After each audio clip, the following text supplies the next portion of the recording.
जय श्री राम, जय श्री बालाजी महाराज। कैसे पहचाने कि हमारे इष्ट देव कौन हैं? कौन होते हैं इष्ट देव? उनका क्या कार्य होता है हमारे जीवन में? हम अपने इष्ट देव को कैसे खोजें? हमें पता नहीं है हमारे इष्ट देव कौन है। और वाकई में क्या इष्ट देव की ही कृपा होती है सबसे ज़्यादा शरीर के ऊपर? अगर इष्ट देव की कृपा होती है तो कैसे उनकी कृपा को प्राप्त करते हैं? और आज की इस वीडियो में आपको पूर्ण जानकारी प्राप्त हो जाएगी कि आपके इष्ट देव कौन है और किस प्रकार से आप जान सकते हो आपके इष्ट देव कौन है। कई भक्तों के मन में इस प्रकार के क्वेश्चन भी खड़े रहते हैं कि राशि के अकॉर्डिंग जो है इष्ट होते हैं। अगर आपकी राशि कुंभ है तो आपके ये इष्ट है, अगर आपकी राशि मेष है तो आपके हनुमान जी इष्ट हैं। ऐसा नहीं है, ऐसा नहीं है। आज मैं सारी कन्फ्यूजन आपकी दूर कर दूंगा। और वाकई में इष्ट की कृपा होती है, बहुत खतरनाक होती है। अगर ये सारी बात आपको जाननी है तो वीडियो के एंड तक बने रहना। अगर वीडियो अच्छी लगे तो 10 लोगों तक जरूर शेयर करना। अगर आप माँ दुर्गा के भक्त हो तो चैनल को सब्सक्राइब करके जाना।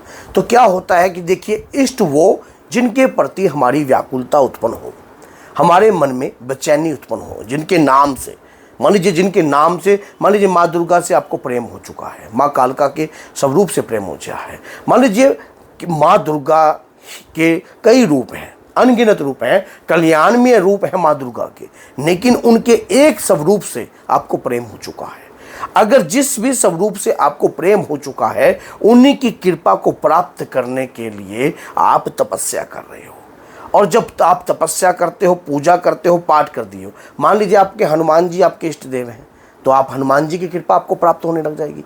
माँ दुर्गा आपके इष्ट देव है। मान लीजिए जिसको देखकर आपको रोना आ जाए, जिसके देखकर आपके मन में व्याकुलता उत्पन्न हो और 24 घंटे आपके मन में जिसके प्रति भाव उत्पन्न होते रहे। मान लीजिए कोई आपको आता है तो आपको जय माता दी, जय माता दी, जय माता दी, हर वक्त आप जय माता दी करते रहती हो या करते रहते हो, माँ दुर्गा का नाम लेते रहते हो, 24 घंटे आपके मन में यही चीज़ रहती है, तो माँ दुर्गा ही आपकी इष्ट देव है।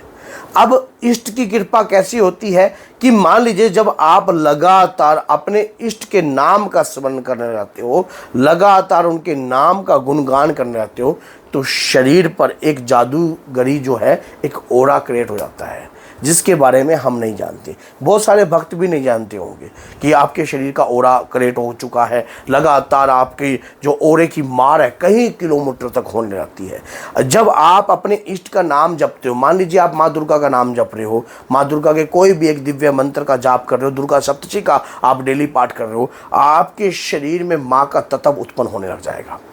अब वो तत्व के बारे में आपको पता नहीं है, ना आपको नॉलेज है, आपको इस चीज़ का ज्ञान ही नहीं है। आप एक सरल रूप से माँ दुर्गा की पूजा कर रही हो, अपने इष्ट की आप पूजा कर रहे हो, लगातार कर रहे हो।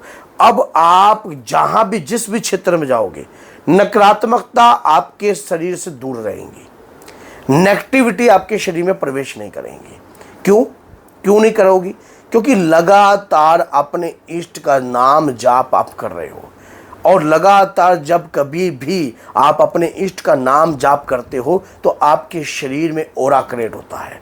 अब वो ओरे का प्रभाव इतना होता है कि उसका भेदन करना इतना सरल नहीं है।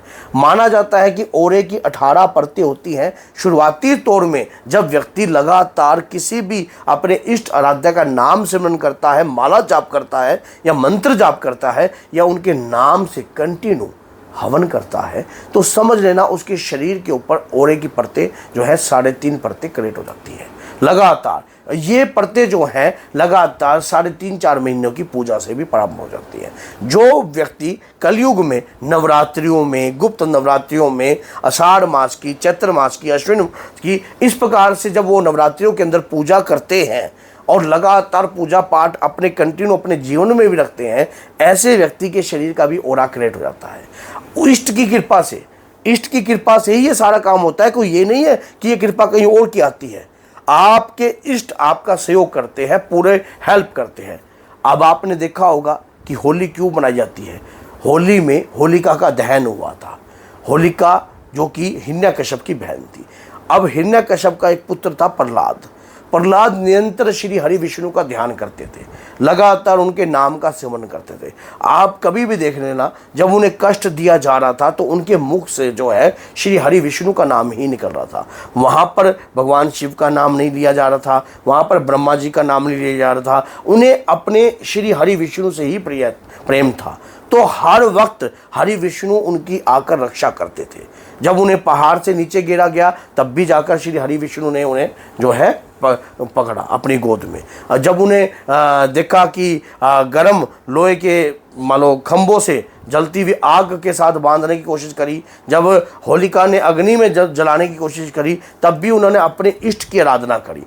जो व्यक्ति कलयुग में लगातार अपने इष्ट की पूजा, अपने इष्ट का नाम, अपने इष्ट के नाम का यज्ञ, अपने इष्ट के नाम का सिमरन कंटिन्यू करता रहता है, उसके शरीर पर ऑरा क्रिएट होता है, उसके शरीर में माँ का तत्व उत्पन्न होने लगता है।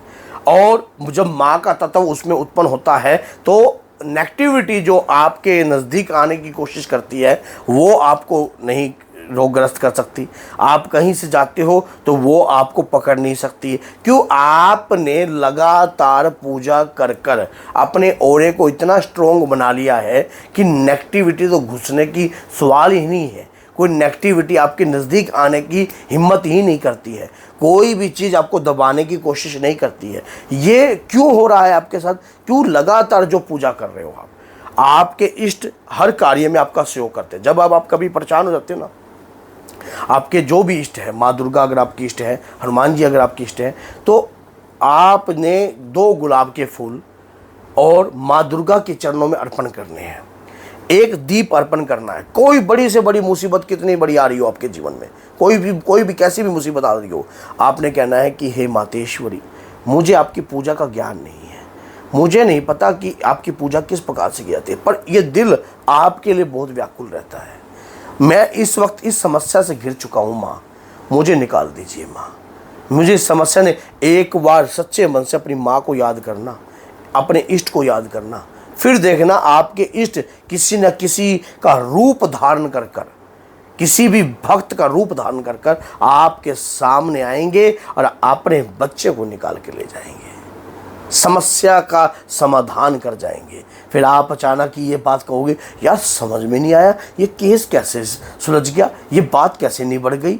ये हमारे इष्ट की कृपा ही होती है जो हमारे साथ चलती है, हमें दिखाई नहीं देती है। और इष्ट कृपा करते हैं लेकिन हमें वो दिखाई नहीं देती है। हाँ, कई सच्ची आत्माओं को वो महसूस जरूर होती है। अगर लगातार आप पूजा कर रहे हैं तो आपको महसूस होगी, इसमें कोई संदेह मत करना। आप पूजा करते रहो, आपको महसूस होने लग जाएगी। आपको लगेगा कि मेरे शरीर के साथ कोई ऊर्जा है, मुझे आभास हो रहा है।